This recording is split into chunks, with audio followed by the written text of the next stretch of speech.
ارشاد فرمایا کہ آخری زمانے میں تم گھر کے ٹاٹ بن جاؤ، چٹائی بن جاؤ۔ کیا مطلب اس کا؟ کہ جس طرح چٹائی بچھی پڑی رہتی ہے اس طرح گھر میں بچھ جاؤ، گھر میں پڑے رہو۔ باہر نکلو گے تو اندھیری رات کی ٹکڑوں کی طرح فتنے تمہارے ساتھ آ کے چمٹے گے۔ مولانا فضیل صاحب نے جن آیات پر گفتگو کی، یہ سورہ کہف ہے، اور سورہ کہف میں جن نوجوانوں کا ذکر ہوا کہ انہوں نے غار میں پناہ لی تھی،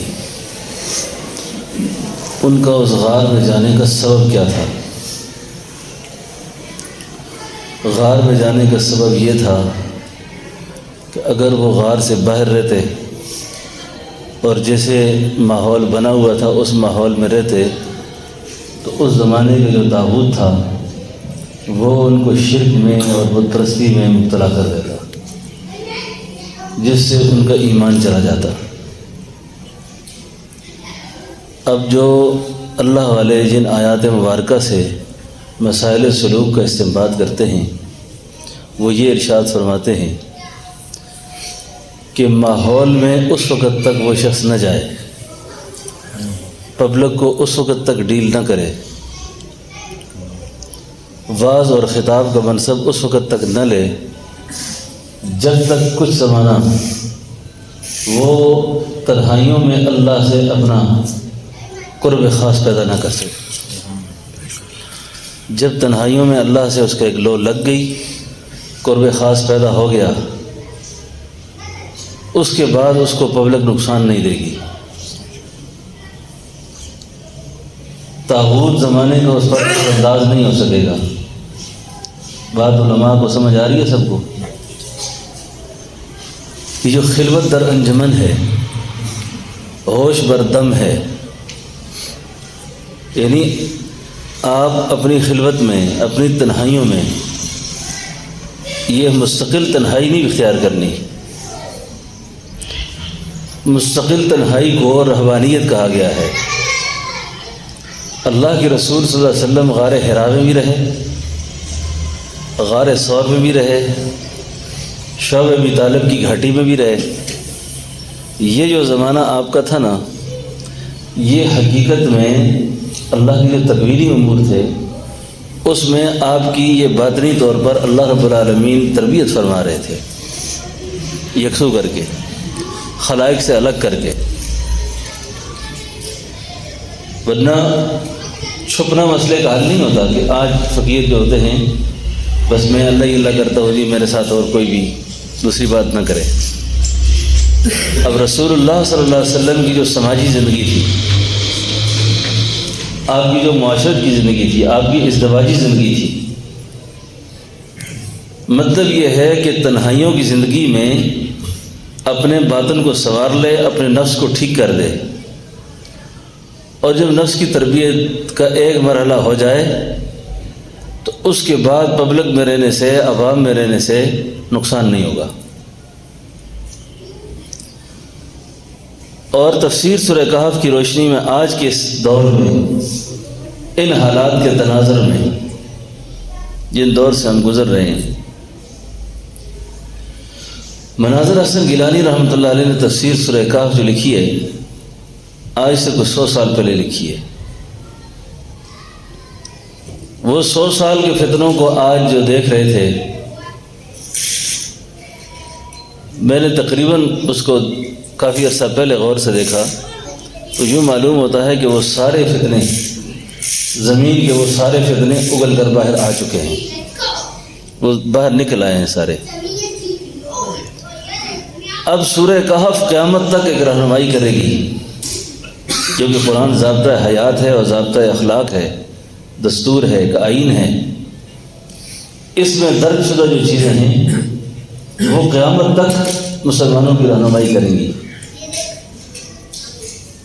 اب یہ جو غار کی وحشتیں ہیں، غار میں رہنا ہے، اور کتنا عرصہ رہنا ہے، کتنا عرصہ رہے؟ 309 سال۔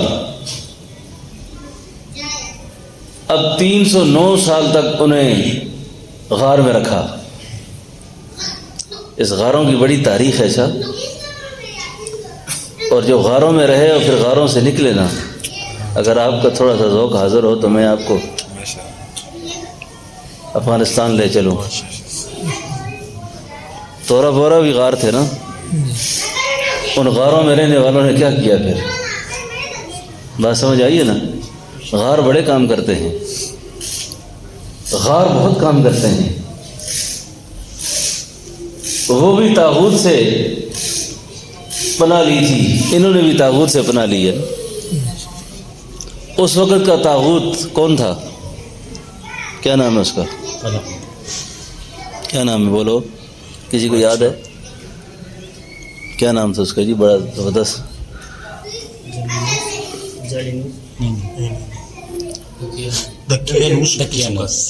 اس طرح نام تھا، شاید بھائی حاضر ہیں وہاں۔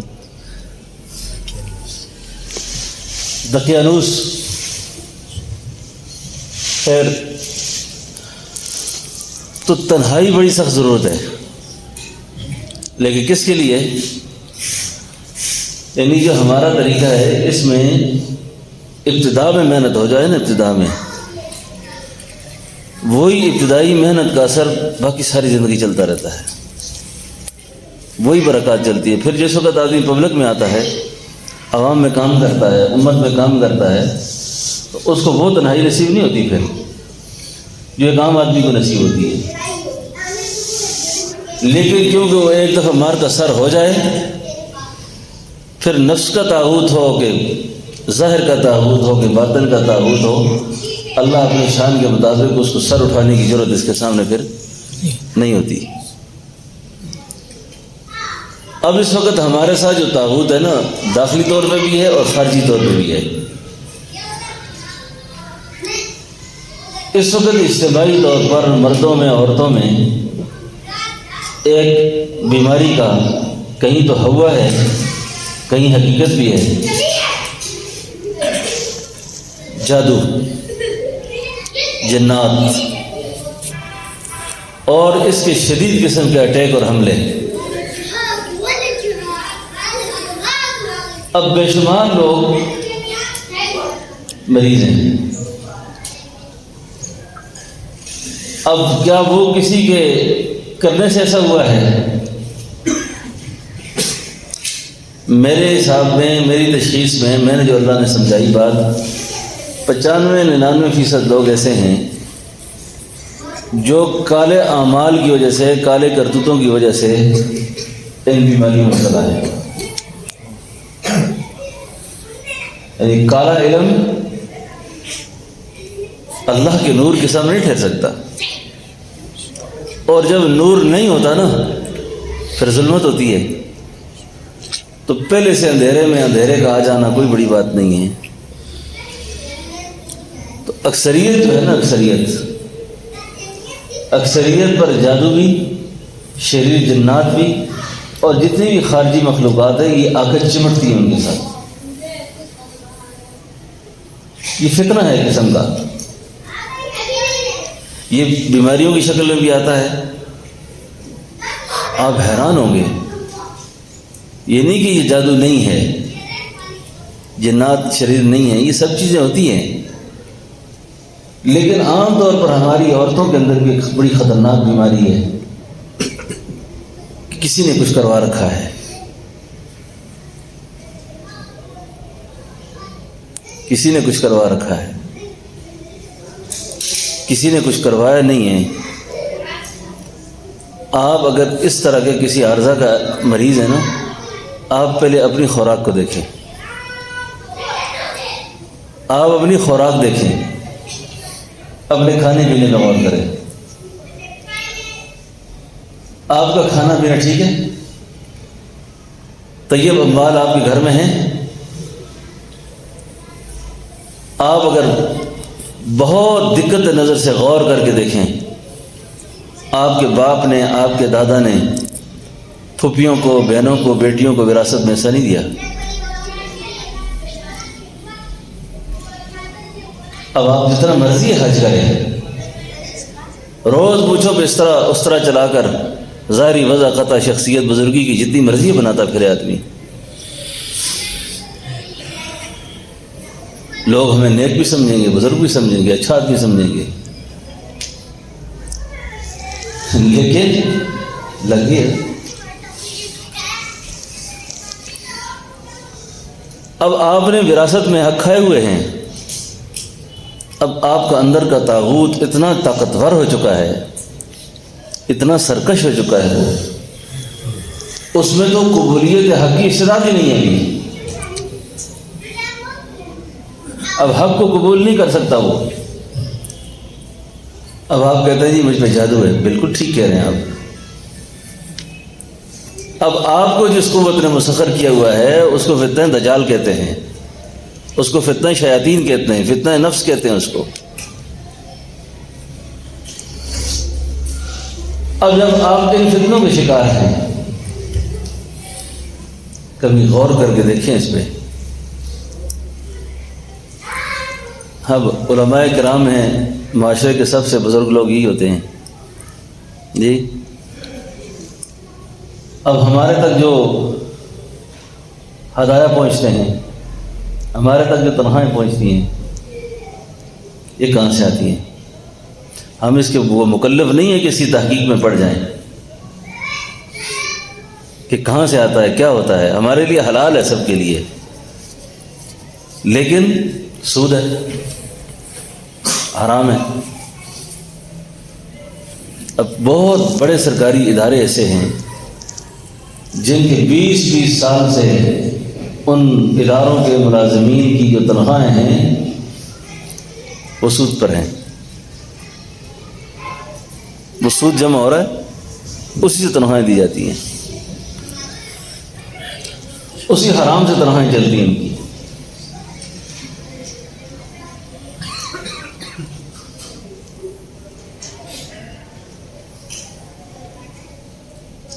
تو بات یہ عرض کر رہا تھا کہ یہ جو جتنے فتنے ہیں نا، یہ فتنے چمٹتے ہیں آ کر،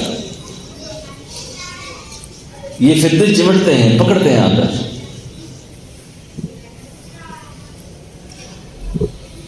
سر پکڑا ہوا ہے، گردن جھکڑی ہوئی ہے، ٹینشن ہے، طبیعت میں غیر معمولی غصہ ہے، لڑائیاں ہیں، جھگڑے ہیں، افراتفری ہے۔ اب پیچھے کہانی یہ ہے، پیچھے کہانی یہ ہے، اب یہ جتنے فتنے حملہ آور ہوتے ہیں، اب عالمی یہود جو ہے نا، یہود، میں ان موضوعات پر بہت کم گفتگو کرتا ہوں کیونکہ ذہنی مریض بیٹھے ہوتے ہیں، عورتوں میں زیادہ ہوتی ہیں، وقت کم ہوتا ہے تو آدمی اپنا پورا مفہوم بات کا سمجھا نہیں سکتا، آگے کسی کی اتنی استعداد نہیں ہوتی کہ وہ بات کو سمجھ سکے، پھر یا دوبارہ تکلیف کر کے بات کو پوچھنے کی وہ گنجائش کرے۔ یہود کے اندر جو بڑا فتنہ ہے نا، اس کو کہتے ہیں قبالہ، یہ ان کا جادو ہے۔ وہ جادو کو اٹھا کر پھینکتے ہیں، ان سے کون سے دل مسخر ہوتے ہیں اور کون سے دل بچ جاتے ہیں۔ یہ جو نقشبندی سلسلے میں جو ذکر ہے نا، قلبی ذکر ہے، جن کے دل بیدار ہوتے ہیں، اور میں نے اپنے بڑوں سے اس بات کو سنا ہے کہ سلطان ذکر تک، سلطان ذکر کا مطلب یہ ہے کہ لطیفہ قالبیہ، یعنی جتنے لطائف ہیں وہ، اور پورا قالب اس میں ذکر ہو، ایسا آدمی ان کے فتنوں سے بچ جاتا ہے۔ وگرنہ یہ رسمی دیندار، نظر باز قسم کا مسلمان، گانے سننے والا مسلمان، حرام کھانے والا مسلمان، کبھی بزرگ ہوگا تو جنید بغدادی بنا ہوگا، حرام پر اترا ہوگا تو پتہ نہیں کس درجے کا فوج قسم کا اس کا مزاج ہوگا۔ اس طرح کے لوگ، اس طرح کے گھر فوری اس فتنے میں مبتلا ہو جاتے ہیں، کیونکہ ہمارے ہاں دینداری کا جو معیار ہے نا وہ بڑا غلط قسم کا ہے۔ کیسے غلط ہے؟ جو دیندار ہوگا تو وہ انتہا پسند ہوگا، اس کو انتہا پسندی کی اصطلاح ہے۔ کیا مطلب اس کا؟ بالکل بزرگی میں اس لیول پہ چلا جائے گا کہ کسی رشتہ دار سے تعلق رکھنا، کسی دوست کا، بہن بھائیوں کا، عزیز و اقارب کا حقوق کا خیال رکھنا، یہ اس کی بزرگی کی لسٹ میں نہیں ہوگا۔ مجھ سے نہیں زیادہ چھیڑ چھاڑ کرنے کی ضرورت، اپنا کام کرے آپ، یہ بھی غلط طریقہ ہے۔ کیونکہ رسول اللہ صلی اللہ علیہ وسلم نے جو غار کی تنہائیوں میں بیٹھ کر، خلوتوں میں بیٹھ کر اللہ نے جو آپ کے قلب مبارک پر جو چیز بھیجی نا، وہ اللہ والے فرماتے ہیں کہ وہ تھا صفت رحم بھیجی، صلہ رحمی بھیجی، صلہ رحمی کو بھیجا۔ آپ کو اتنا شفیق بنایا، آپ کو اتنا کریم بنایا، آپ کو اتنا رحیم بنایا کہ انسان تو انسان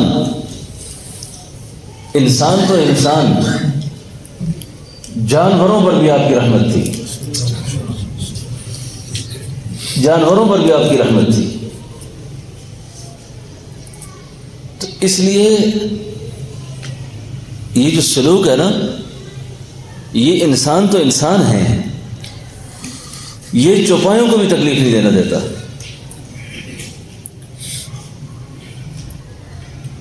یہ صوفیاء کا قول ہے یہ کہ جو غار کی وحشتوں میں اصحاب کہف تھے نا، وہ تو تھے ہی شان والے، ان کے ساتھ جو لگا ہوا کتا تھا وہ بھی شان والا ہے۔ وہ جو کتا ہے نا،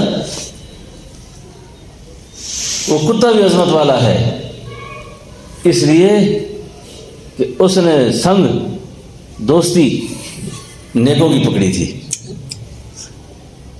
اور جہاں وہ نیک جائیں گے یہ کتا بھی ان کے ساتھ جائے گا۔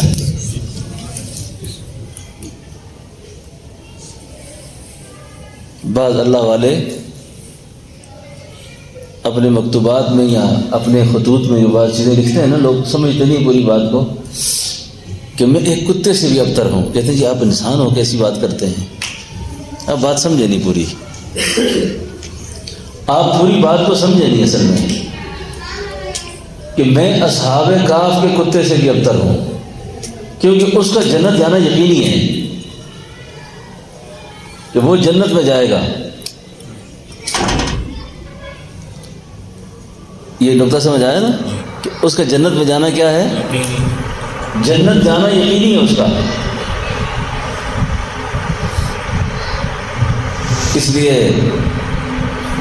سورہ کہف کے جو حقائق اور معارف اور ان ہر آیت کے اوپر جو غور کرتا ہے آدمی نا، اس میں ایک بات جو میں نے شاید پہلے بھی عرض کی ہو، ایک جو ہے سورہ کہف کی مطلقاً تلاوت کا کرنا، ایک ہے کہ کسی ایسے صاحب دل سے کہ سورہ کہف کا اذن طلب کرنا کہ میں سورہ کہف پڑھا کروں، کیونکہ سورہ کہف کی جس عالم کو، جس بزرگ کو، جس پڑھنے والے کو اس کے حقائق نصیب ہوں، حقائق نصیب ہوں، اللہ تعالیٰ اس کو فتنوں سے محفوظ کر دیتے ہیں۔ اس لیے جمعے والا دن ہوتا ہے نا، خاص طور پر میں تاکید سے کہتا ہوں کہ فجر کی نماز سے اشراق کے دوران یہ پہلے جو آدمی سورہ کہف پڑھ لے بعد نہیں پڑھ سکتا وہ، اور دورانیت اس کا رات سے شروع ہو جاتا ہے، لیکن پڑھ لے وہ۔ اب اس کے اندر جتنے یہ واقعات اور جتنی مثالیں اور جتنے قصے بیان کیے گئے ہیں، غار کا قصہ ہے، موسیٰ علیہ السلام کا قصہ ہے، حضرت خضر کا ہے، حضرت یوشع بن نون کا ہے، ذوالقرنین بادشاہ کا ہے، یہ جتنے واقعات اللہ نے اس میں بیان کیے ہیں، ان واقعات پر اگر آپ غور کریں نا آدمی، تو ہر واقعے کے پیچھے ایک بڑی زبردست حقیقت ہے۔ اب سوال یہ پیدا ہوتا ہے یہاں پر کہ یہ جو 3 لوگ گئے تھے غار میں، 3 تھے 5 تھے 6-7-8 کے قریب 3 لوگ۔ موسیٰ بھائی کو ان کا نام بھی آتے ہوں گے، کیونکہ ہر آدمی کو نام نہیں آتے ان کے، نام آتے ہیں ان کے کسی کو؟ بڑے زبردست نام ہیں ان کے۔ اکثر جو مشائخ تعویذ لکھتے ہیں نا، اس میں توسل لکھتے ہیں اصحاب کہف کا نا، ان کا نام بھی لکھتے ہیں۔ تو یہ جو لوگ تھے نا، اصل میں یہ اپنے تربیت کے لیے گئے تھے، اپنے ایمان کے استحکام کے لیے گئے تھے،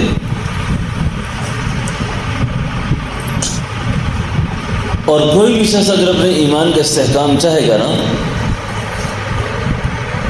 ہمارے حضرت کی زبان میں اس کو نویکلا ہونا پڑے گا، اس کو تنہا پسند کچھ وقت کے لیے ہونا پڑے گا،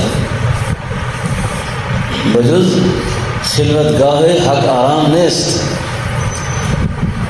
بجز خلوت گاہ حق آرام نیست، اس کو کچھ وقت کے لیے تنہائی چاہیے۔ ابھی جس طرح یہ سلوک میں داخل ہونے کے بعد ابتدا میں جو محنت ہوتی ہے نا،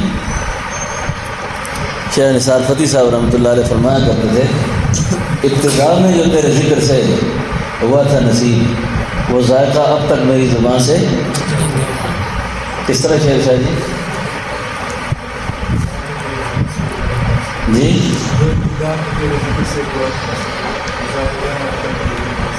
وہ ذائقہ اب تک میری زبان سے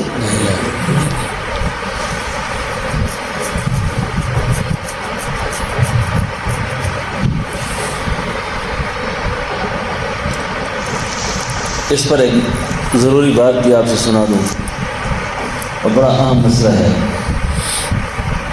آج بھی میرے پاس ایک آدمی آیا تھا، اس نے یہ مسئلہ بیان کیا اور اپنی بہت زیادہ پریشانی کا ذکر کیا، بہت زیادہ اضطراب کا ذکر کیا۔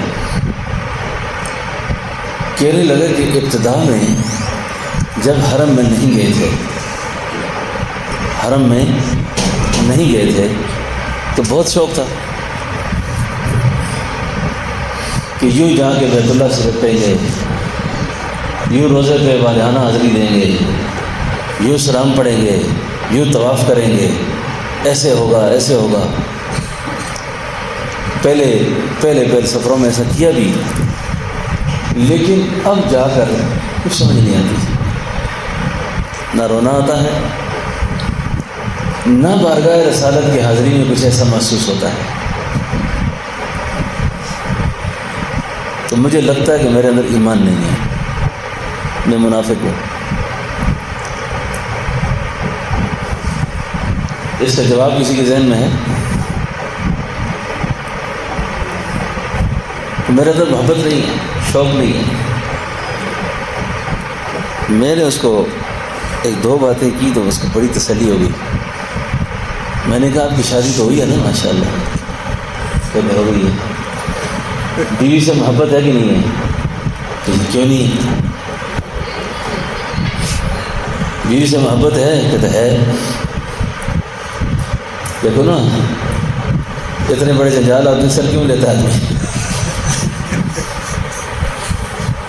اتنی بڑی ذمہ داریاں جو لیتا ہے، یہ کوئی معمولی بات تھوڑی ہے۔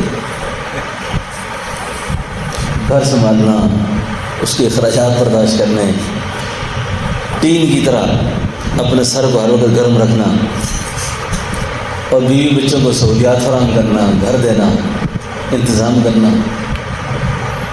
یہ محبت کی علامت ہے نا۔ میں نے کہا جب منگنی ہوئی تھی نا، محبت اس وقت بھی تھی نا، اس وقت تانگ جھانگ تھی، تانگ جھانگ، محبوب کی گلی میں کھڑے ہیں، راستے دیکھ رہے ہیں، ایک نظر ڈالنے کو بھی بہت بڑی سعادت سمجھ رہے ہیں کہ کہیں سے ایسا ہو جائے، یہ بھی محبت ہے، یہ بھی محبت ہے۔ اب بیوی کے ساتھ لڑائیاں بھی ہوتی ہیں، محبت بھی ہے، لڑائی بھی ہوتی ہے، محبت بھی ہے، میں نے کہا تمہارے اندر ایمان، یقین، محبت سب کچھ ہے، اور میرے عزیز اب اس کا انداز بدل گیا ہے. اس کا کیا ہو گیا ہے؟ انداز بدل گیا ہے. میں نے کہا میں آپ کو اس سے اور کیسے سمجھاتا کہ تمہاری بیوی کو کوئی گھورے تم برداشت کرتے ہو، اس کو گالی دے برداشت کرتے ہو؟ یہی تو ہے علامات محبت، یہی تو محبت ہے. کہتے جی بڑا زبردست نقطہ سمجھ آیا. میں نے کہا نقطہ سمجھو، اس مضمون کو سمجھنا چاہیے. اب جو ابتدا کی کیفیت ہے وہ انتہا کی نہیں ہوتی، لیکن اندر کی دنیا میں ایک تعلق معلّہ کسی نہ کسی صورت میں موجود رہتا ہے. تو یہاں جو یہ اصحاب کہف کا ان کا جو ذکر ہوا نا کہ وہ غار میں رہے اور اتنی تنہائی میں رہے، اصل میں وہ ایک گوہر کو حاصل کرنے کے لیے، ایک جوہر کو حاصل کرنے کے لیے یہ ساری محنت تھی. اب جب وہ جوہر نصیب ہو گیا نا تو خود ان کی ذات اتنی باعث برکت اور باعث تبرک ہوئی کہ ان کا جنت جانا تو یقینی ہوا. ان کے مصاحبین میں جو کتا ہے وہ بھی جنتی ہے. اور اگر آپ کو میں سچی بات کہوں کہ آج بھی ان اصحاب کہف کے ناموں کے جو توسل ہے اس کے اندر جو برکت ہے، اس کے اندر جو برکت ہے، اس برکت کا بھی کوئی مقابلہ نہیں کر سکتا.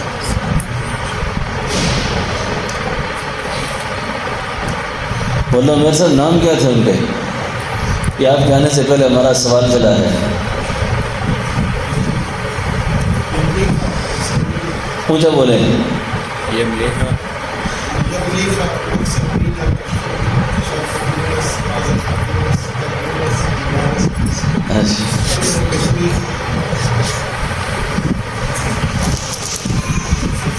پھر ان کے نام کی چہلکاہ بنے. چہل کفا کا رب کا کم یکفی کفا کے بت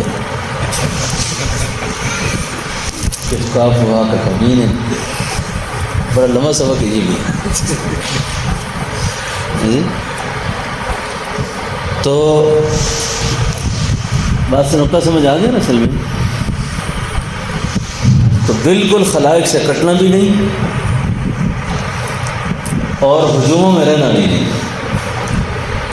یہ ہر وقت بندہ ہر طرح کے ماحول میں رہے یہ بھی ٹھیک نہیں اس کے لیے، اور ہر وقت تنہا پسند رہنا یہ بھی ٹھیک نہیں.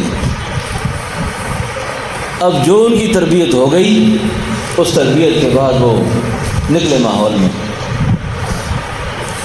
اب وہ دقیانوس بادشاہ جو تھا اس کا سارا قصہ ختم ہو گیا. پھر وہ آگے اللہ میں جو قصہ بیان کرتا ہے وہ سکہ لے کر بازار میں گئے. بازار والوں نے دیکھا تو انہوں نے کہا لگتا ہے وہ جو لوگ گم ہوئے تھے یہ انہی کی آخری یادگاریں ہیں کہیں. ہاں جی. تو خیر، تو ابتدا میں یہ نقطہ یاد رکھنے والا ہے، یہ نقطہ یاد رکھنے والا ہے کہ آپ اللہ کو یاد کریں تنہا ہو کر، خوب یاد کریں، خوب یاد کریں. اور جب اللہ دیوانہ ہو جاتا ہے نا ایک دفعہ، اس کو حضرت تھانوی لکھتے ہیں کہ پھر دوسروں کو دیوانہ کرنے کی استعداد پیدا ہو جاتی ہے اس میں استعداد پیدا ہو جاتی ہے. حضرت بھائی بھی فرمایا کرتے تھے کچھ اس میں ہلکی سی شناسائی پیدا ہو جاتی ہے. ہاں، شناسائی پیدا ہو جاتی ہے، کیونکہ اللہ رب العالمین کو جب تنہا ہو کر یاد کرتا ہے نا آدمی، یاد کرتا ہے، کوشش کرتا ہے، محنت کرتا ہے، اس کے نتیجے میں اللہ رب العالمین اپنے اسرار کھولتے ہیں ان پر. اس لیے مجدد رحمۃ اللہ علیہ نے اپنی اولاد کو بھی اور اپنے خلفاء اور مریدین کو دو باتوں کی بہت زیادہ تاکید فرمائی ہے. ایک فرمایا کرتے تھے تخت شاہی پہ رہنا، اور دوسرا فرماتے تھے قصر شاہی میں رہنا. تخت شاہی کا مطلب یہ ہے کہ مسجد کا مسئلہ نہیں چھوڑنا، اور قصر شاہی کا مطلب یہ ہے کہ مسجد کے ساتھ اپنا حجرہ ذکر کا خلوت گاہ جو ہے اس سے الگ نہیں رہنا. یقین جانیں آدمی جس وقت اپنی جگہ پہ پہنچتا ہے نا، اپنے مسلح پہ، اپنے بستر پر، تو جہاں اس کو اللہ کی یاد سے مانوسی انسیت بھی ہوتی ہے اور وہ بادشاہ ہوتا ہے، پھر وہ اس جگہ بادشاہ ہوتا ہے۔ تو اس خلوت کا یہ مطلب ہے۔ ہاں، اور پکا پکا جو ہے نا آدمی، یہ نہیں کہ بس اب بزرگ چلے گئے پکے پکے، یعنی پکا پکا جانا بھی نہیں ہے، ٹھیک ہے نا؟ ہاں، پکا پکا نہیں جانا، ہاں پکا پکا نہیں جانا۔ ہاں، رہے جلوت میں، رہے خلوت میں تو مزہ پائے جلوت کا، ہاں پائے جلوت میں تو صاحب سخن ہے۔ یہ اور لوگ ہیں، وہ کہاں تھے، کدھر ہیں وہ لوگ، کہاں چلے گئے وہ لوگ؟ مولانا رشید احمد گنگوہی رحمۃ اللہ علیہ نے، مولانا الیاس صاحب رحمۃ اللہ علیہ نے حضرت گنگوہی سے یہ بات فرمائی تھی کہ حضرت مجھے صرف اتنی اجازت ہو کہ آپ جس حجرے میں آرام کرتے ہیں، آپ جس جگہ آرام کرتے ہیں، تو میں آپ کے قدموں کی طرف رات کے وقت آ کے تھوڑی دیر بیٹھ جایا کروں، بس میں آ کے لیٹ جایا کروں بس۔ حضرت میں نہ تو دروازہ کھڑکاؤں گا، نہیں تو آپ سے کچھ کہوں گا، اتنی اجازت ہو کہ میں رات کو آیا کروں۔ اور ایک اور بزرگ تھے مولانا حسین علی صاحب رحمۃ اللہ علیہ، یہ جو حضرت گنگوہی کی خدمت میں گئے تھے نا، تو حضرت گنگوہی نے فرمایا تھا کہ اب میرا پڑھنا پڑھانے کا سلسلہ نہیں ہے، میں اس سال بیمار ہوں، پڑھا نہیں سکتا، تمہارا پڑھنے کا زمانہ، کہیں جا کے پڑھو۔ کہا حضرت ایک آدمی کی پڑھنے کی نیت نہ ہو، تو پڑھنے کی نیت نہ ہو تو آپ کی جو آرام گاہ ہے اس کے دائیں بائیں کہیں بستر لگانے کی گنجائش ہو جائے گی۔ اور حضرت یہ بھی میری درخواست ہے، میں آپ سے بات بھی کوئی نہیں کروں گا، پوچھوں گا بھی نہیں آپ سے، اتنی اجازت ہو کہ میں آپ کی خلوت گاہ کے باہر بس بیٹھا رہوں۔ تو حضرت نے فرمایا ٹھیک ہے، سمجھ گئے کہ یہ کچھ چاہتا ہے، یہ کچھ مانگ رہا ہے مجھ سے۔ یہ کئی لوگوں کو نا ایک بیماری ہوتی ہے، یہ جو آج کل بھی کہتے ہیں نا بابے کیا دے سکتے ہیں، بابے کیا دے سکتے ہیں، بابے کچھ نہیں دے سکتے، لیکن بابوں کو کچھ خدا نے دیا اور کچھ بابوں نے آگے اللہ کی مخلوق کو دیا۔ اس کی تعبیر نہیں سمجھے لوگ، اس کی تعبیر نہیں سمجھے۔ اب جیسے میں آپ کو بیان کر رہا ہوں، یہ ہے دینا، یہ عطا کرنا ہے، یہ آپ کو ایک بات دے رہا ہوں، یہ دینا اس کو کہتے ہیں۔ توجہ دے دی، اللہ کا علم دے دیا، بات کر دی، سمجھا دیا۔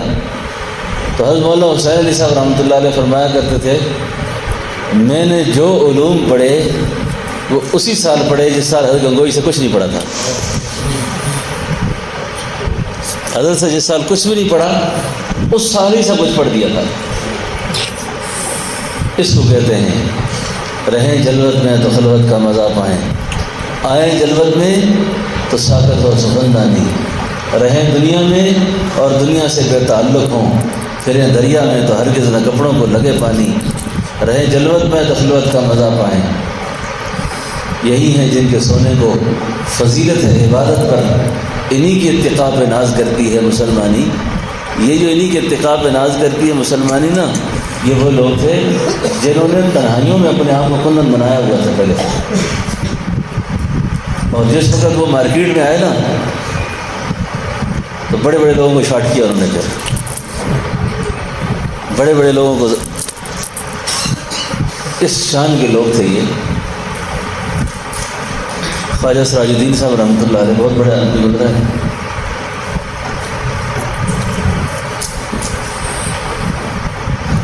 آپ حیران ہو جائیں گے کہ کس عمر میں اللہ نے کیا دیا، اور انہوں نے اللہ کی مخلوق کو پھر کیا دیا۔ یہ تو دنیا والوں کے ذہن ہی خراب ہیں، کہ شاید اللہ والوں کے ساتھ تعلق جڑے گا تو بہت مالدار ہو جائیں گے، اللہ والوں سے دوستی لگائیں گے تو کاروبار اچھے ہو جائیں گے، دنیا میں بڑھوتری آ جائے گی۔ یہ تو فاسد قسم کا خیال ہے۔ یہ تو جوہری کی دکان پہ جا کے نسوار مانگے آدمی، جوہری کے پاس جانے والا نسوار مانگے۔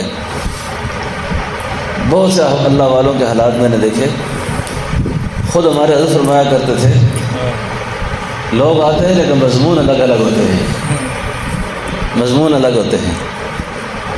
کوئی سوچ کے آیا کہ پیروں کے پاس جاؤں گا کوئی تعویذ دیں گے، اس کی نیت تعویذ کی ہے، وہ تعویذ دے دیں گے، اس کا کام اسی سے ہوگا، اس کی سوچ اتنی ہے۔ کوئٹہ میں مجھے ایک دوست نے بڑی عجیب بات کی، کہتا ہے مجھے وساوس نے گھیرا ہوا تھا، وسوسوں نے، اور اتنے گندے قسم کے خیالات تھے کہ کفر تک پہنچے ہوئے تھے۔ کہتے ہیں کہ اس پریشانی میں بحر شریف گیا، بحر شریف، خواجہ عبد الکریم بحروی، بحر شریف، بہت بڑے آدمی گزرے ہیں سندھ میں۔ کہتے ہیں میں بہت زیادہ پریشان تھا اپنے ایمان سے، ایمان سے۔ کہتے ہیں جب میں وہاں گیا تو حضرت عصر کی نماز کا وضو کر رہے تھے، تو جو ہی میں اندر داخل ہوا تو حضرت فرمانے لگے شکر ہے اللہ کا، کوئی ایسا بندہ بھی آیا جنہوں اپنے ایمان کا غم ہے۔ مجھے تو سارا دن تعویذوں والوں نے مار کے رکھ دیا۔ صبح ہوتی ہے، لائن لگتی ہے تعویذ لینے والوں کی، شام ہو جاتی ہے، وہ کوئی ایسا بھی آ جائے جو خدا کو طلب کرنے والا ہو، اللہ کو طلب کرنے والا ہو، اور یہ دعویٰ نہیں ہوتا۔ فرمایا کرتے تھے جو اصل شے ہے مجھ سے وہ لے لو آ کر، جو اصل چیز ہے اس کی طرف رکھ کر آیا کرو، دنیا کا کوئی خیال میرے ساتھ پاس لے کر نہ آیا کرو کہ کچھ مہربانی کر دیں، کسی کو کچھ کہہ دیں، عمل ہو تو مجھے اجازت دے دیں، اس کا کوئی دم ہو تو اس کو اجازت دے دیں، کہ اس طرح کوئی چیز نہ لایا کرو۔ فرمایا آج بہت عرصے بعد ایک ایسا آدمی آیا ہے جس کو اللہ کا غم ہے کہ مجھے اللہ کیسے ملے گی۔ آپ اندازہ لگائیں، آپ اندازہ لگائیں کہ ہماری طلب کہاں تک پہنچی ہوئی اور کتنا بڑا نقصان آ گیا طلب میں۔ وگرنہ اس محبت کے سفر میں، اس محبت کے سفر میں آپ یقین کریں، معارف شاہ شمس تبریز کو پڑھیں، معارف شاہ شمس کیا معارف تھے، اور کیا شاہ حکیم اختر صاحب رحمۃ اللہ علیہ کی عاشقانہ اور عارفانہ تشریح ہے اس کی، کہ فرمایا کہ خلوت اور تنہائیوں میں جو چیز اللہ کسی کو نصیب کر دیتے ہیں، اب وہ خزانہ، وہ دولت اب کسی کو تو منتقل ہونی ہے، کسی کو لوٹائی جائے گی، وہ کسی کو وہ دولت دی جائے گی۔ حضرت شاہ شمس فکر مند ہیں، دعا گو ہیں، اے اللہ زندگی کا آخری وقت ہے، آخری دور ہے، جو اپنے سینے میں آگ رکھتا ہوں وہ کسی کو دینا چاہتا ہوں، بانجھ نہیں ماننا چاہتا ہوں، منتقل ہو جائے کسی کو۔ الہام ہوا کہ پونیا شہر چلے جاؤ، پونیا۔ اور شاہ شمس جو تھے نا وہ اڑتیوں کے روپ میں منڈیوں میں، غلہ منڈیوں میں، بازاروں میں پھرا کرتے تھے، اور جہاں کو مطلب کا آدمی ملتا تھا اپنی فراست سے دیکھتے اس کو مرید بنا لیتے، اس کو اللہ کا نام سکھا کے اس شہر سے کہیں اور بھاگ جاتے، پیچھے وہ تڑپتا رہ گیا کہ اس کے ساتھ جو ہوگا پیچھے سے ہوگا۔ کسی کو جو شاعر کہتا ہے نا، آپ چھپ گئے کر کے ہم کو روبرو، آپ چھپ گئے کر کے ہم کو روبرو، ادنا تماشا کے لیے در در پھرایا یار نے۔ ان کو الہام ہوا کہ پونیا چلے جاؤ، وہاں پر مولانا روم بیٹھے ہوئے ہیں، اور یہ جو مولانا روم تھے نا یہ شاہ خوارزم کے نواسے تھے، شاہ خوارزم کے نواسے۔ اس وقت کی جو سپر پاور تھی نا وہ مولا روم کے ہاتھوں میں تھی۔ آج تک یہ جو تشریح میں ابھی کروں گا نا، میں نے بھی پہلے کچھ اور سمجھا تھا، اور آپ میں سے بھی شاید کئی دوستوں نے کچھ اور سمجھا ہو۔ یہ مجھے حضرت جی صاحب رحمۃ اللہ نے سمجھائی تھی یہ بات، کہ جس وقت وہ آئے نا ان سے ملنے کے لیے، اب یہاں پر تو علم تھا اور غیر معمولی علم تھا۔ اب یہ جب ان کے پاس بیٹھے نا، اب اگلی جتنی بات چیت بھی ہے اس کا تعلق حال سے ہے، جس کو اقبال کہتا ہے خدایا کیا چھپا ہوتا ہے اہل دل کے سینوں میں، الہی کیا چھپا ہوتا ہے اہل دل کے سینوں میں، کہ ایک نظر سے کر دیتے ہیں جوانوں کو یہ رام۔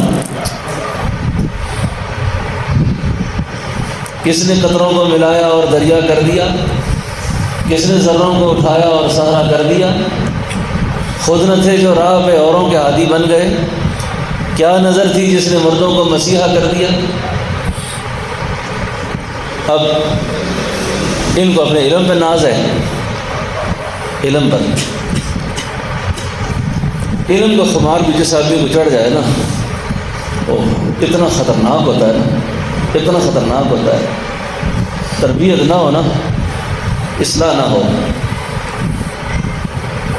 آج عصر کی نماز کے بعد میں یہ بات سوچ رہا تھا کہ کئی سارے لوگ ظاہری طور پر اچھے نیک ہوتے ہیں، بزرگ ہوتے ہیں، نمازی ہوتے ہیں، لیکن دو بیماریوں میں مبتلا ہوتے ہیں، ایک کبر، دوسرا عجب، تکبر اور عجب۔ یہ لوگ قیامت والے دن افسوس کریں گے، اے کاش کہ ہم ان پڑھ رہتے، جاہل رہتے، یہ بیماریاں ہمارے لیے آج حجاب نہ بنتی، بخشش میں رکاوٹ نہ ہوتی، کیونکہ آدمی کو بڑا ناز ہوتا ہے۔ اب مولا روم بھی اپنی شان سے بیٹھے ہوئے ہیں، اب یہ ایک فقیر، ہمارے حضرت کشمیر کی زبان میں کہتے تھے کھند لائی دی آیا، کھند،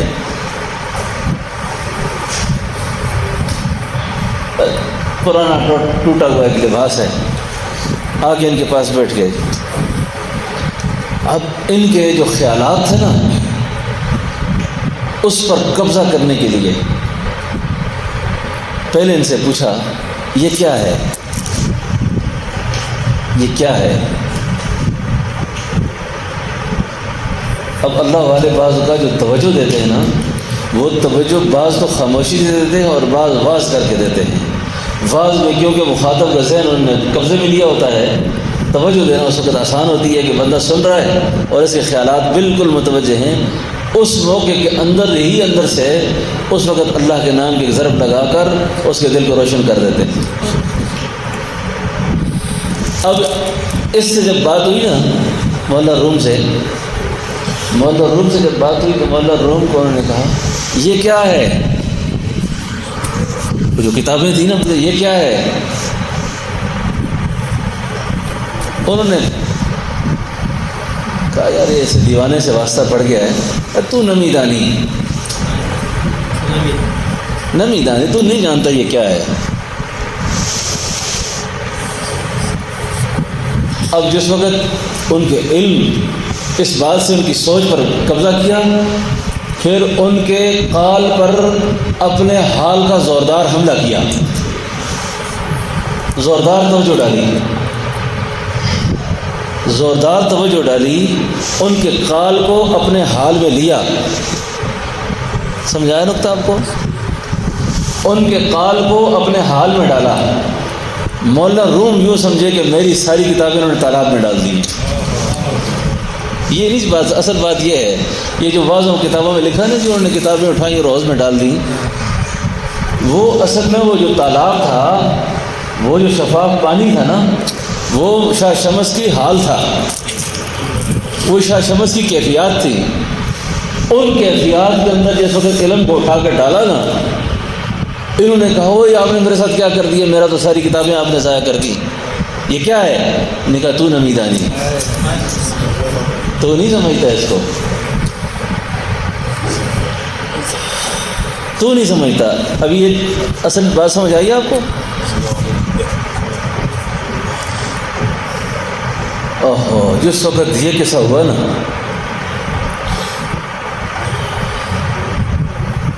اب یہ ایک عجیب سے علم تھا نا،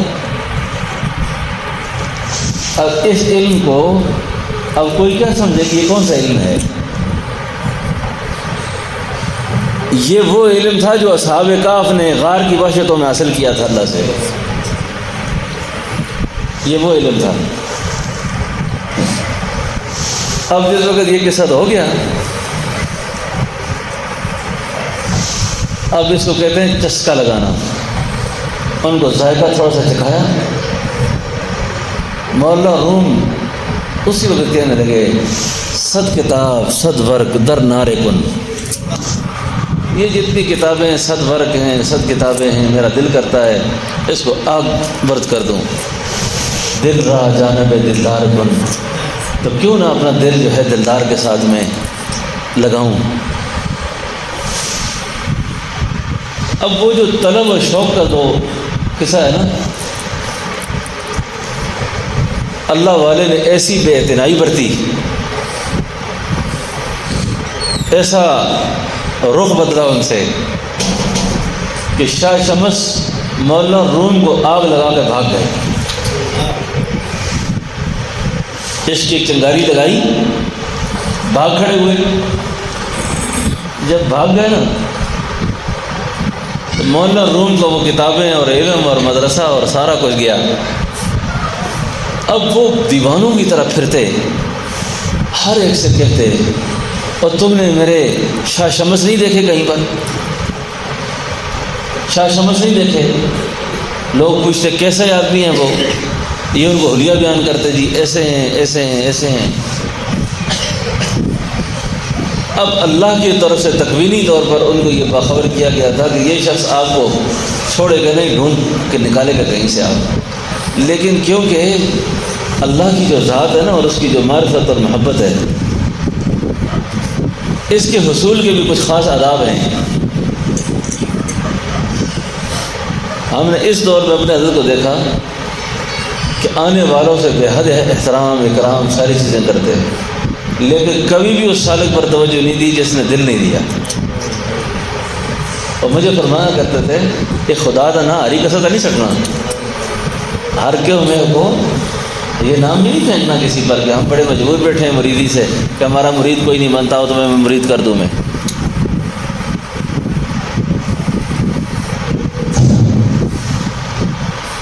اب چلے گئے جی، اب جب گئے اب مولا روم پاگلوں کی طرف پھر رہے ہیں۔ فرماتے ہیں کہ ایک آدمی نے کہا کہ جس شیخ کی تمہیں تلاش ہے نا، میں نے ان کو ملک شام میں دیکھا ہے، میں نے ان کو ملک شام میں دیکھا ہے۔ اچھا، مولانا روم نے کھڑے ہو کر ایک آہ بری ایک نعرہ مستانہ آواز لگایا اور کہا اے اللہ اس شام کی صبح کب ہوگی جس میں میرے شاہ شمس رہتے ہوں گے؟ اس شام کی صبح کب ہوگی؟ انہیں ملک شام کہا نا۔ اب عاشق اپنا مطلب نکال لیتے ہیں اس سے، لیکن یا اللہ اس شام کی صبح کب ہوگی؟ پھرتے پھرتے شام جا پہنچے۔ جب ملک شام میں گئے تو آگے شاہ شمس تیار بیٹھے تھے، شاہ شمس تیار بیٹھے تھے۔ یہ جو شعر ہے نا،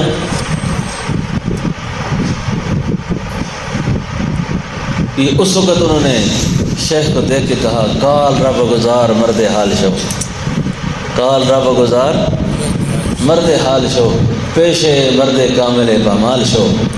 یہ شعر اس وقت کہا۔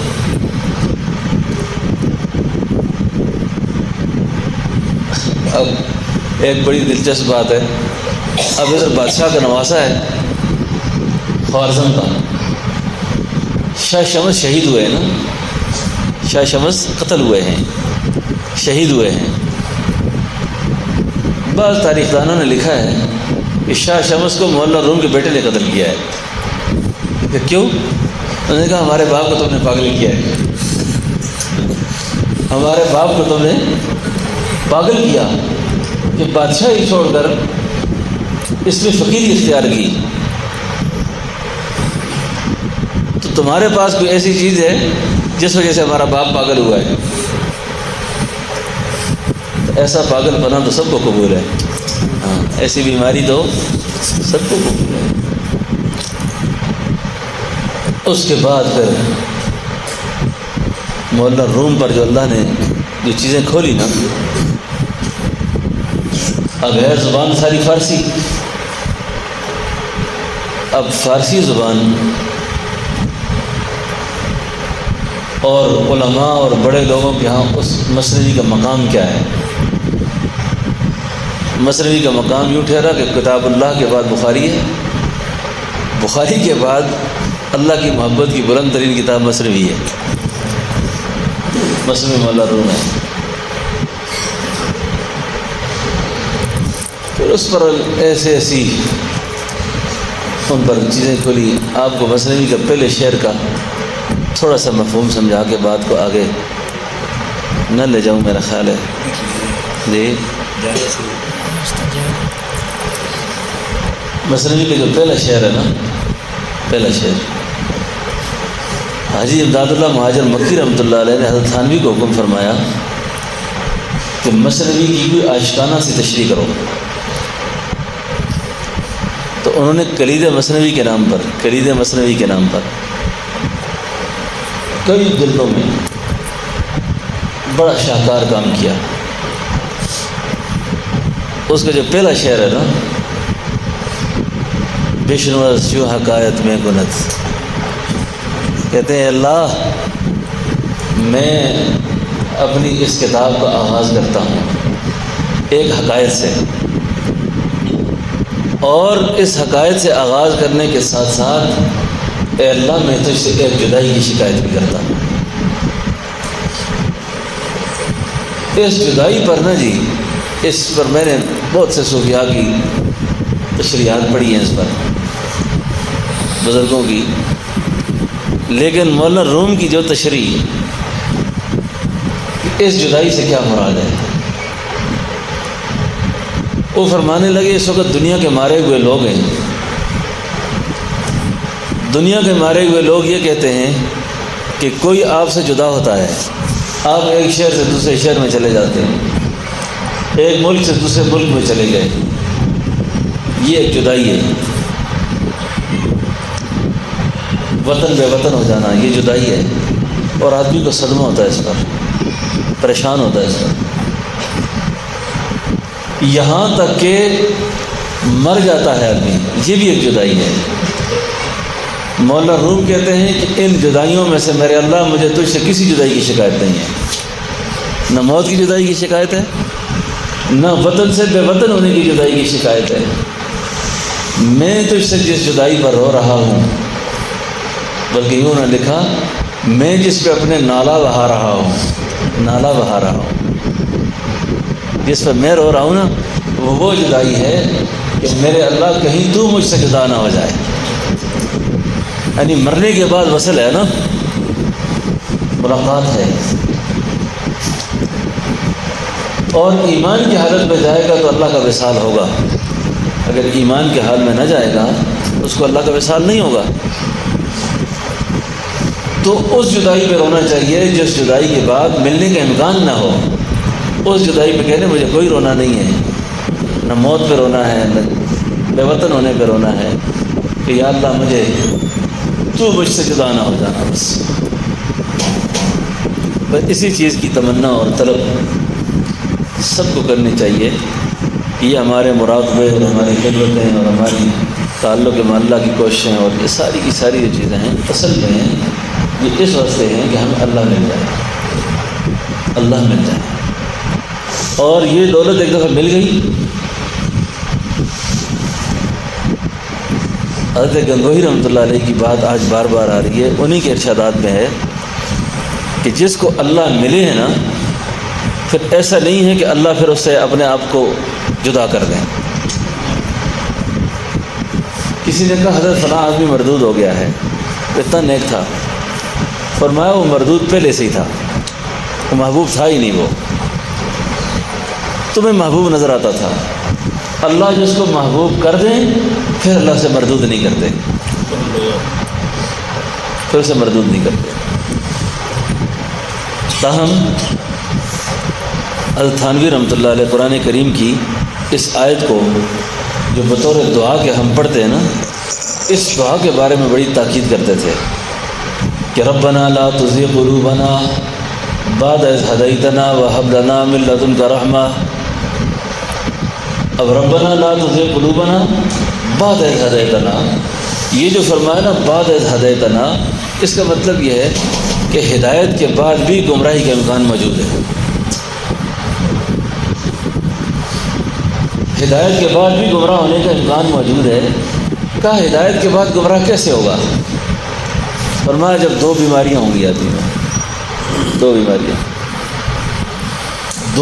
جس آدمی میں ہوں گی، اس کو ہدایت کے بعد بھی، ایک تو جو اللہ نے اس کو نعمت اسلام دی ہے، ایک اللہ نے جو اس کو اپنے علوم دیے ہیں، اپنی محبت دی ہے، اپنی معرفت دی ہے، اگر اس کے کسی حاشیہ اور خیال میں یہ بات پیدا ہو جائے کہ یہ جو کچھ بھی میرے پاس ہے میرا کمال ہے، یہ میرا کمال ہے، اور یہ خوبیوں کو، برکات کو، عزت کو اپنی طرف منسوب کرتا ہوں کہ میں ایسا کرتا ہوں اور میرے پاس ایسی چیز ہے۔ حضرت عبداللہ اندلسی رحمۃ اللہ علیہ کا جو واقعہ جو بے شمار بزرگوں نے لکھا ہے، وہ اسی تناظر میں لکھا ہے نا۔ اتنا بڑا عالم آتش پرستوں کی بستی سے گزرا اور آگ کے پجاری، یعنی کفر سے انسان کو نفرت ہونی چاہیے آدمی کو، یہ نہیں کہ کفر سے آدمی محبت کرے، خدا کا غضب ہے ان پر، لیکن جو حقارت کا باب ہے یہ الگ چیز ہے۔ کہتے ہیں کہ اتنا دعویٰ پیدا ہوا کہ میرے دیکھو اتنے مرید ہیں، میرے اتنے شاگرد ہیں، میرا اتنا نام ہے، اور ان کو دیکھو پکڑ جب آئی نا، پکڑ آنکھ پھسل گئی، آنکھ۔ ایک یہودی کی بیٹی کنویں پہ پانی بھر رہی تھی، اس کے حسن و جمال میں ایسے ماہ ہوئے، ایسے مست ہوئے کہ اپنے شاگردوں سے کہنے لگے میرا اس لڑکی سے نکاح کراؤ، اس سے شادی کراؤ میری۔ انہوں نے کہا حضرت کیسے کیا کر رہے ہیں، یہ تو یہودی کی بیٹی ہے اور یہودی سردار کی بیٹی ہے، یہ آپ کو دے گا یہ رشتہ؟ لیکن یہ آپ بات کرو۔ جب بات کی نا اس سے، وہ تو جانتا تھا کہ شیخ عبداللہ ادریسی کون ہے، نے کہا رشتہ تو دوں گا پر میرے جو خنزیر کے بچے ہیں نا، ان کو کچھ عرصہ جنگل میں چرانا ہوگا، ان کی دیکھ بھال کرنی ہوگی۔ اللہ والوں نے جو لکھا ہے نا جی، عشق مجازی اتنی گندی بیماری ہے کہ یہ شراب کے نشے سے بھی بدتر ہے، شراب کے نشے سے بھی بری ہے۔ نہ آدمی کو قرآن یاد ہوتا ہے، نہ حدیث یاد ہوتی ہے، نہ اللہ نبی کچھ بھی پتہ نہیں ہوتا، اتنا بندہ اندھا ہو جاتا ہے۔ اس واسطے غیر محرم مرد ہوں یا غیر محرم عورت ہو، ان دونوں سے تعلق میں بہت زیادہ احتیاط کرنی چاہیے،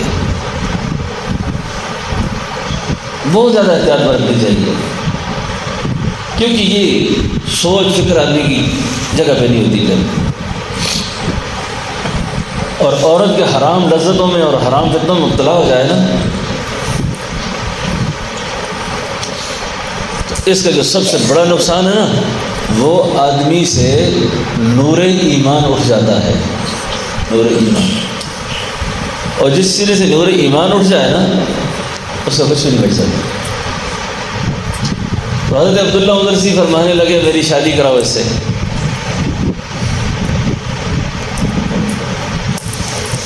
میری شادی کراؤ۔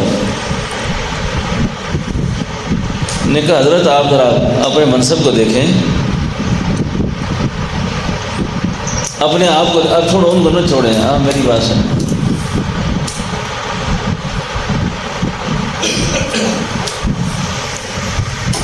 حضرت اپنا خیال رکھیں آپ.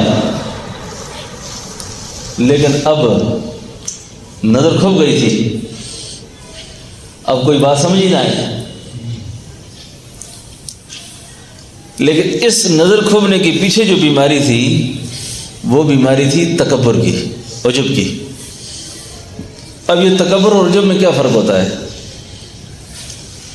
تکبر میں تو بندہ اپنی بڑائی ہوتی ہے نا اس میں، عجب میں دوسرے کی تحقیر بھی ہوتی ہے. اللہ ہم سب کی حفاظت فرمائے، اللہ ہمارے بچوں کی نسلوں کی اللہ حفاظت فرمائے. بہت خطرناک بیماری ہے. اور یہ بیماری یاد رکھو مالداروں میں تو ہوتی ہے کسی درجے میں، دینداروں میں بہت زیادہ ہوتی ہے. دینداروں کو بہت ہوتی ہے، ان کو اپنی بزرگی پہ زیادہ ناز ہوتا ہے کہ بادشاہ ہم ہی تو ہیں، سارا ہمارے بغیر کون کر سکتا ہے.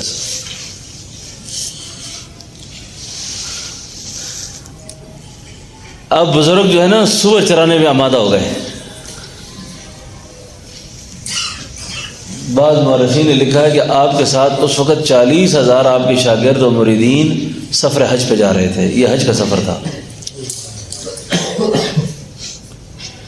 اب شیخ کو یہودی کی اس چراگاہ میں خنزیروں کو سنبھالنے پہ لگا دیا اور یہ لوگ چلے گئے. اور دراز کے بعد جب واپسی ہوتی ہے، حج کے سفر آج کی طرح تو نہیں تھے، 6 مہینے کے بعد وہیں سے گزرے. تو آپ کے ایک شاگرد تھے حضرت شبلی، انہوں نے فرمایا کہ اپنے شیخ کی زیارت کا پتہ کریں کہاں ہیں وہ. گئے جی، داڑھی سے مونچھیں بڑی ہیں، مونچھوں سے داڑھی بڑی ہے، سیٹیاں بجا رہے ہیں، اور جو یہود کا سنار ہے وہ گلے میں پڑا ہوا ہے.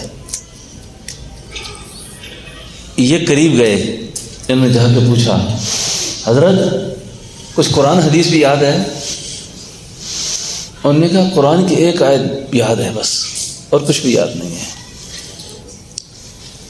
سب کچھ لوح دل سے اٹھ گیا ہے. کہ کون سی آیت ہے؟ کہ یضل بہ کثیرا و یہدی بہ کثیرا. یضل بہ کثیرا، یہ قرآن پڑھ کر جو بڑے بڑے لوگ گمراہ ہوئے ہیں نا، یہ ان پڑھ تو نہیں تھے. یہ جاوید غامدی آج کل جو الٹی سیدھیاں مارتا ہے جی، اور اس طرح کے بے شمار نیچری خیالات کے جو مفکر اور دانشور آج کل ٹی ویوں پہ آتے ہیں، آپ کیا سمجھتے ہیں؟ ان پڑھ ہیں، جاہل ہیں؟ نہیں، ان کو دعوی تکبر نے برباد کیا، دعوے نے برباد کیا. اور اگر میں یہ کہوں کہ عبداللہ اندرسی اگر برباد ہوئے نا تو اپنی ذات کے لیے ہوئے صرف.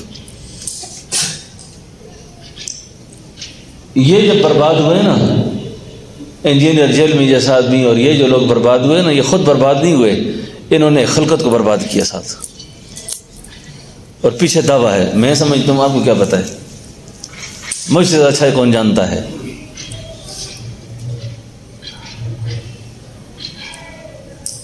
اللہ اکبر. میں بڑے افسوس سے ایک بات کر رہا ہوں، اس بیماری کے تناظر میں یہ جس بزرگ کا ذکر ہوا نا، مولانا حسین علی رحمۃ اللہ علیہ، ان کے ایک شاگرد تھے جن کو حضرت نے قرآن مثنوی کے رنگ میں پڑھایا تھا. ادھر قرآن کی آیت، ادھر مثنوی کا شعر. بندہ مرزائی ہو گیا، مرزائی ہو گیا، مرتد ہو گیا. مجھ سے زیادہ اب کون جانتا ہے قرآن کو، مجھ سے زیادہ مثنوی کو جو کون جانتا ہے. بس گیا. تو حضرت عبداللہ عندلسی فرمانے لگے، پوچھا حضرت کو یاد ہے؟ فرمایا یضل بہ کثیرا و یہدی بہ کثیرا. اللہ نے بہتوں کو اس قرآن کی برکت سے ہدایت دی اور بہت گمراہ ہوئے اس سے. اب کیسے گمراہ ہوئے؟ کہ قرآن کی تعلیمات کو نہ مانا انہوں نے، قرآن کے مفہوم کو نہ مانا، قرآن کی تعبیرات کو نہ مانا، من مانی تشریح کی. لیکن یہ تو عبداللہ عندلسی رحمۃ اللہ علیہ پر ایک آزمائش تھی، اور بڑی سخت آزمائش تھی یہ. یہ جو حضرت شبلی تھے اور ایک اور بزرگ تھے، اور آپ کے سارے مریدین جب آپ کے دائیں بائیں بیٹھے نا، اور انہوں نے اللہ سے جو فریاد کی وہاں کھڑے ہو کر، انہوں نے کہا میرے اللہ ہم اندلس جائیں گے، لوگ ہم سے پوچھیں گے کہ شیخ کہاں ہیں، ہم کیا جواب دیں گے؟ ہم کیا جواب دیں گے؟ اے اللہ تو جس طرح تو نے ان کو پہلے علوم دیے تھے، اللہ وہ علوم ان کو واپس کر، اللہ تو ان سے راضی ہو جا، اللہ ان کی توبہ قبول کر دے۔ کہتے ہیں کہ تھوڑی دیر گزرنی تھی کہ بادل آئے، بارش برسی، اور جس وقت خوب بھیگ گئے بادلوں میں تو حضرت اندرسی پوچھنے لگے اپنے ایک مرید سے، میں کہاں ہوں، میں کہاں ہوں؟ انہوں نے کہا حضرت آپ ایک جنگل میں ہیں اس وقت۔ کیا کر رہا ہوں میں؟ کہا آپ تو سور چرا رہے ہیں۔ کہا نہیں یار، میں کیسے سور چرا رہا ہوں؟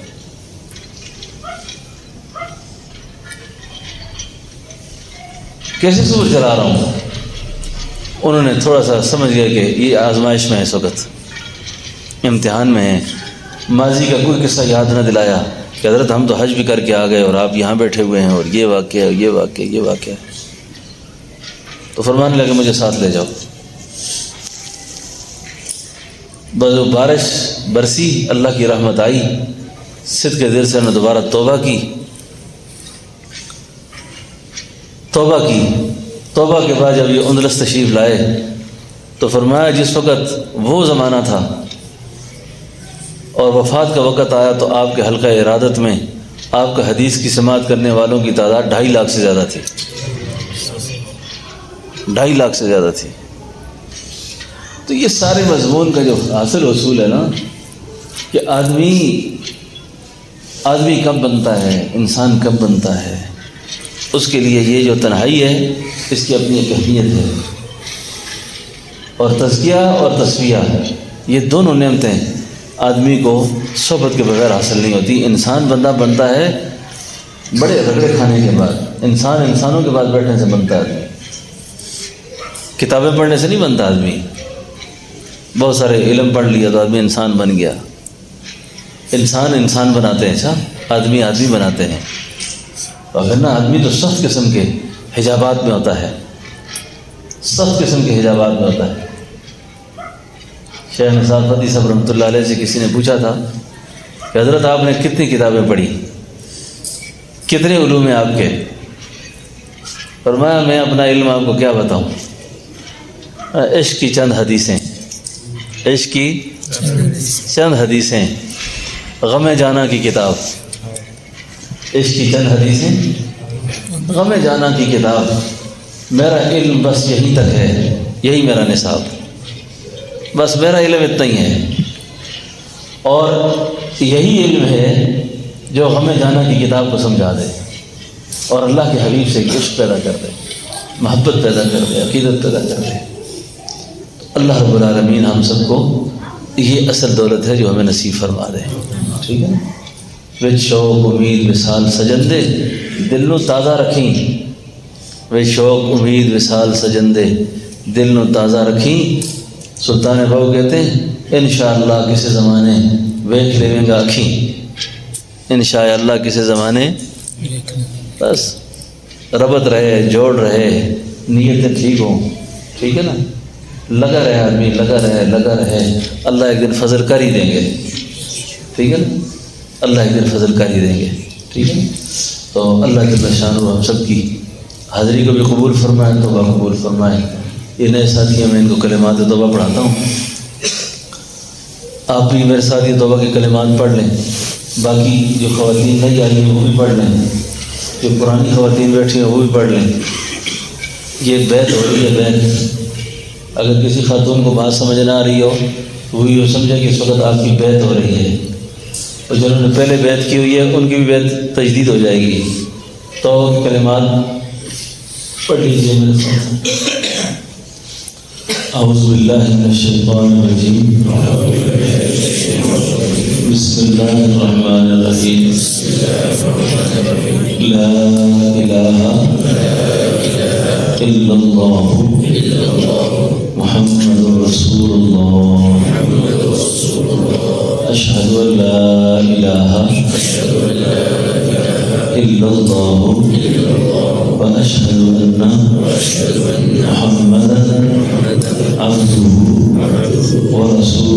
آمنت باللہ وملائکتہ وکتبہ ورسلہ والیوم الآخر والقدر خیرہ وشرہ من اللہ تعالی والبعث بعد الموت استغفر اللہ الذی لا الہ الا هو الحي القيوم واتوب اليه استغفر الله الذي لا اله الا هو الحي القيوم واتوب اليه استغفر الله الذي لا اله الا هو الحي القيوم واتوب اليه اللهم صل على سيدنا ونبينا ومولانا محمد وبارك وسلم یا اللہ میں توبہ کرتا ہوں کفر سے، شرک سے، بدعات سے، رسومات جاہلیہ سے توبہ کرتا ہوں، حرام خوری سے، حرام کاری سے، چوری سے، چغلی سے، بد نظری سے، بے پردگی سے، بے حیائی کے کاموں سے اے اللہ میری توبہ قبول فرما اور سلسلہ عالیہ نقش بندیہ میں میری اس بیعت کو قبول فرما۔ یہ تمام حضرات کی توبہ بیعت ہو گئی ہے، اب میں آپ کو اپنے طریقے میں ذکر کا رزق دے رہا ہوں، اس کے لیے میں اپنی روحانی سند روحانی سلسلہ پڑھنے لگا ہوں، خاموش ہو کر کے سنیں۔ اللہ والوں کا ذکر، اللہ والوں کا ذکر، علماء کا ذکر، نیک بندوں کا ذکر حدیث شریف میں آتا ہے کہ گناہوں کا کفارہ ہوتا ہے۔ بڑے غور سے اپنا ایک تو نسبت کو یاد رکھیں، اپنا شجرہ مبارک کو یاد رکھیں۔ کئی لوگ بیعت ہوتے ہیں، ان کو پتہ نہیں ہوتا کہ ہمارا سلسلہ کون سا ہے روحانی طور پہ، تو ہمارا سلسلہ ہے نقش بندیہ مجددیہ سلسلہ، نقش بندیہ طریقہ، موٹی بات ہے نقش بندی سلسلہ۔ اس میں اللہ کے نام کا نقش دل پہ باندھا جاتا ہے اور دل کی زبان سے دل میں اس نام کو پکارا جاتا ہے، اللہ اللہ اللہ اللہ۔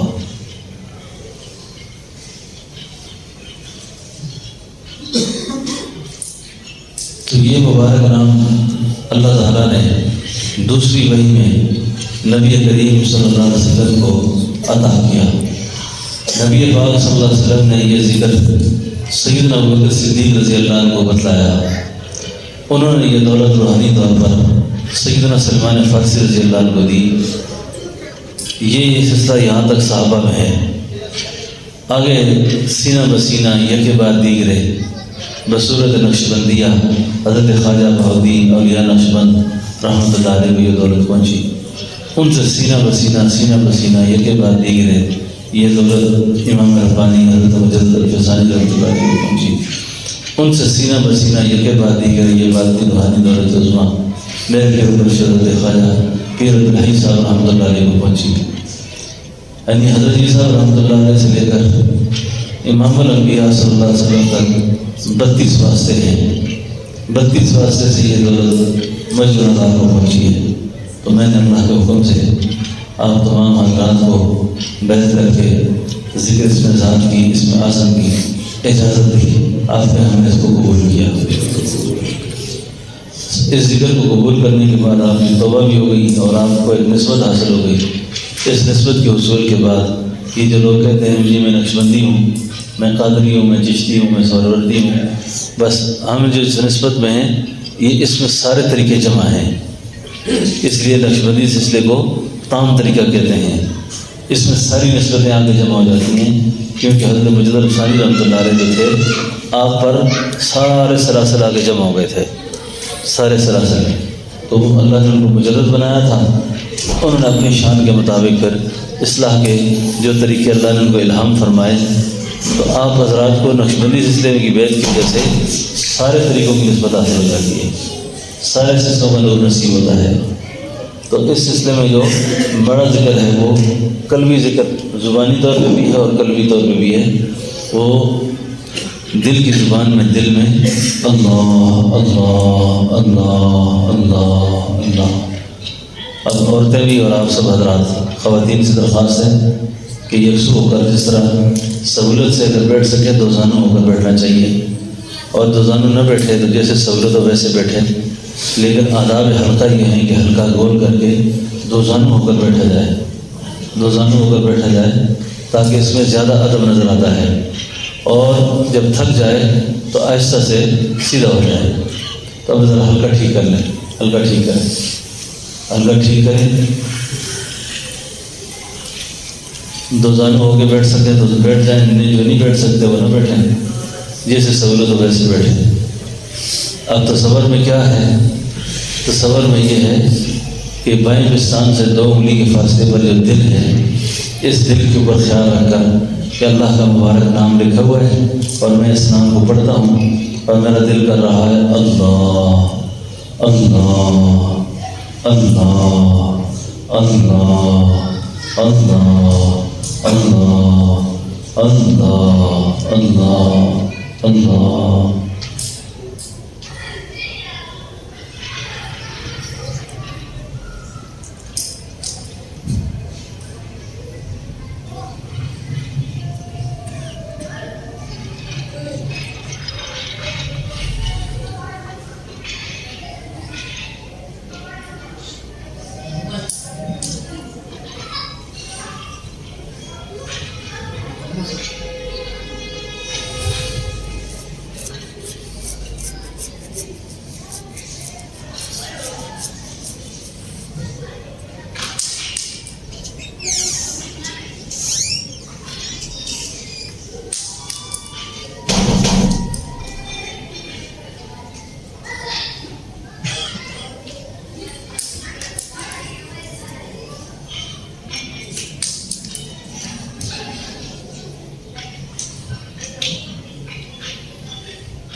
اللہ